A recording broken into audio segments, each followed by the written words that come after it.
Hello everyone and welcome to my channel. I'm having a little bit of a problem with my McCulloch chainsaw.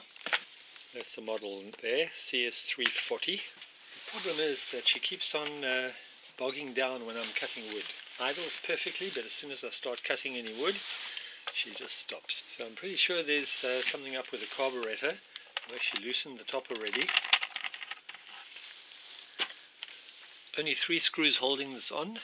One over there, one up there, and one on the other side. And I'm now going to take the handle off, just 3 screws. Whenever you take a machine apart, it's always a good idea to videotape yourself so that you know exactly how it's put together.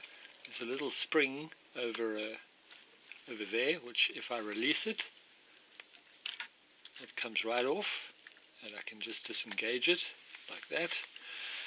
And this one just pops out. Now I'm going to take the air filter off.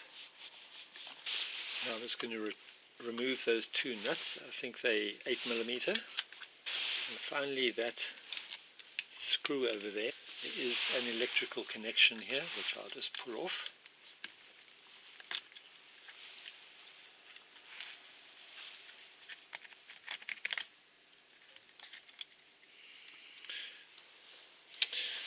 And now I'm just going to slide that out. Probably have to take off the fuel lines.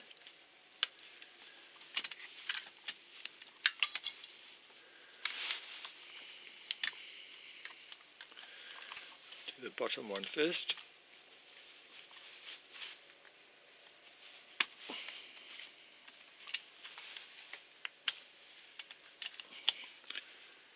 It looks a little, oh there we go.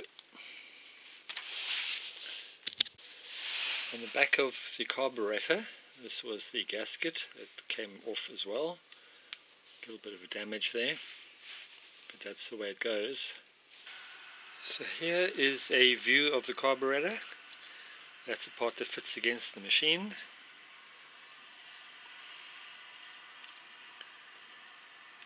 That's the intake. So to take the back cover off, there's just 4 screws. Now the screws are out, I'll just lift that very gently off. See, that's where the diaphragm is. And now there's only 1 screw holding that plastic cover on.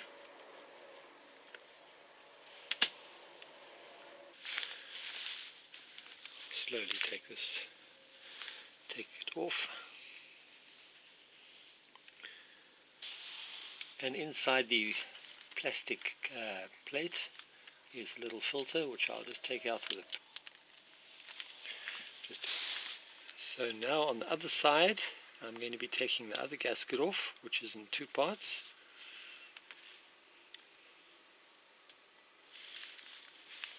So now I'm going to be squirting through there just to see where it comes out, just to make sure all the channels are clear.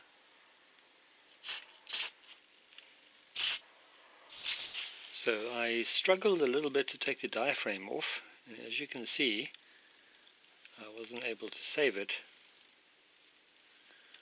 Left a lot of it over here, so I'm going to have to try and get a new one from somewhere. There's actually 2 parts to this. One is a gasket and one's a diaphragm. So now this is the next day, and last night I went on to internet.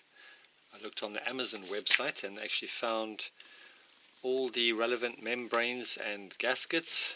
So I've ordered a pack of that, and it's going to be here hopefully on Monday. So now what I'm doing is just going all the way around here and scraping off the old gasket material.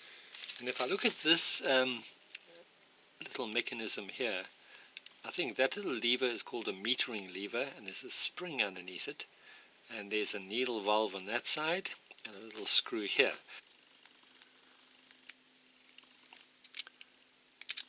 Okay, the little screw's out. I'll very gently release it.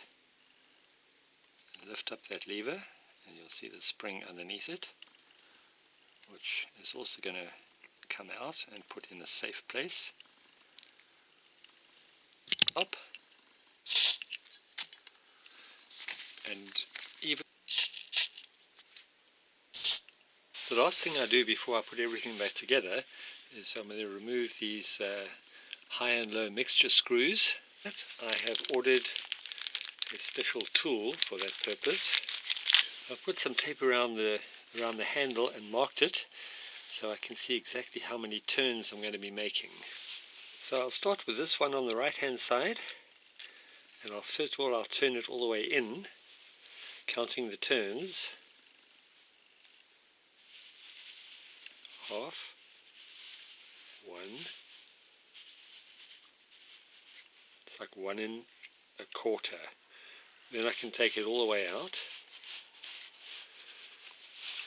So this is the second one coming out. That was also 1 1/4 turns. As you can see, they're not exactly the same size, so I don't want to get them mixed up. Now I just have to give it a good clean with carb cleaner.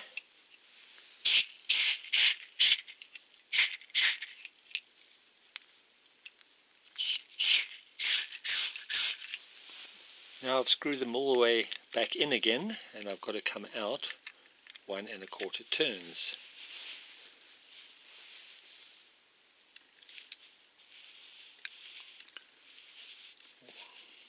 One and a quarter. So these are the old parts which I took off the carburetor, and now my new packet.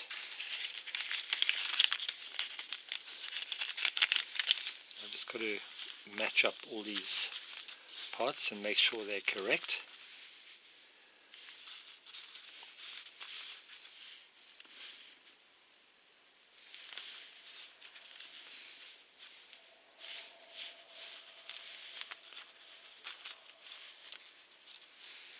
There we go.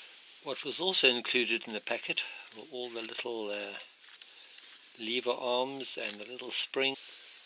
So now, as you can see, the little spring, the new spring, longer one, is in position, and I've got the needle valve hanging on the end of the metering lever, and I've put a little pin through as well.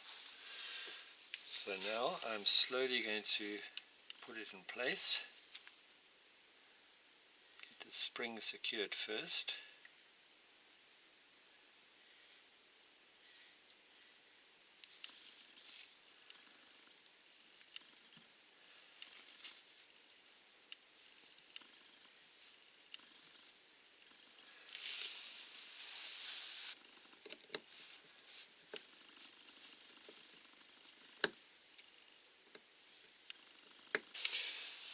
Now the gasket goes first,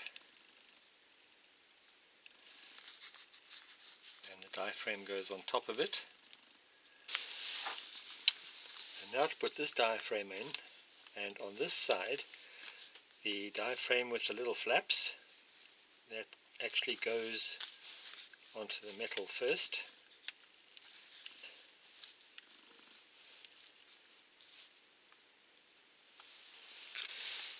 Now comes this plastic spacer.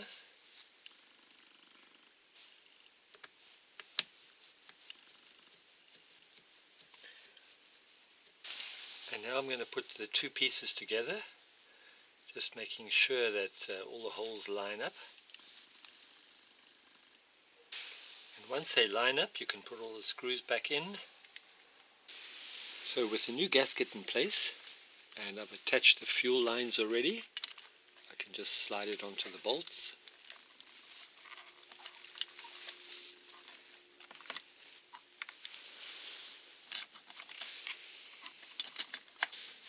So I've connected the throttle linkage as well, and I've just got to put this black plastic backing. So now I've just put the two nuts on to keep it in place, and I've just got to tighten it up. Always a little bit complicated at first.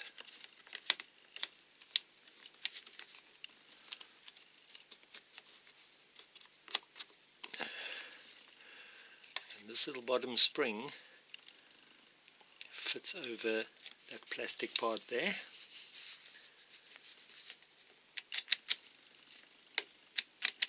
Then I put the other part of the handle on. Just gets held on with 3 screws. Finally I put the cover on.